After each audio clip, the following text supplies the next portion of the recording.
That loneliness, that isolation will kill you. Loneliness is the real pandemic.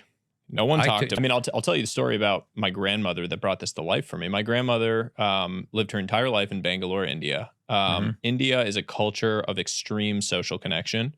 My grandfather passed away in 2007, leaving my grandmother on her own.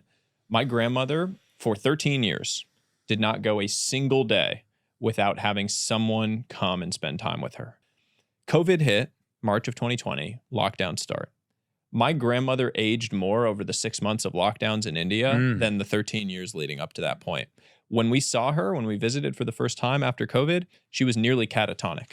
Wow. And within 18 hours of us being there, she was up playing Scrabble, beating the hell out of us in Scrabble.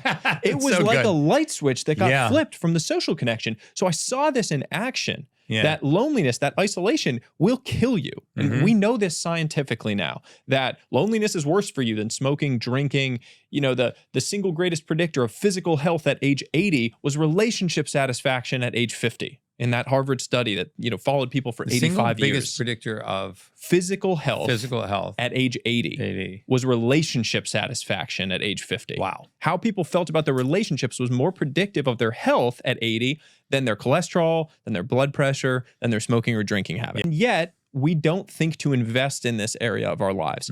For me, the biggest reason is because people don't think about the fact that a tiny daily investment in your relationships compounds in the same way that a financial investment does. I go and ask anyone on the street, they know putting away $10 or $50 or $100 today is better than zero because it's going to stack and grow and compound.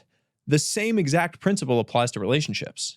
Sending the text is infinitely better than doing nothing. Like getting together with the friend for the little coffee date, calling your mom for the 10 minutes, infinitely better than doing nothing because it compounds in that same way. But when you talk to ambitious, high-performing people in particular, one of the worst habits we all have is we constantly allow optimal to get in the way of beneficial. So we say things like, I don't have an hour to work out, so I'm just not going to work out today. Or I don't have an hour to call my mom, so I'm not even going to send the text. Or I don't have 30 minutes for that coffee date, so I'm not going to go for the 5-minute walk with that person. That is the worst mentality we can have because it ignores that anything above zero compounds in these areas. The tiny daily investment is infinitely better than doing nothing.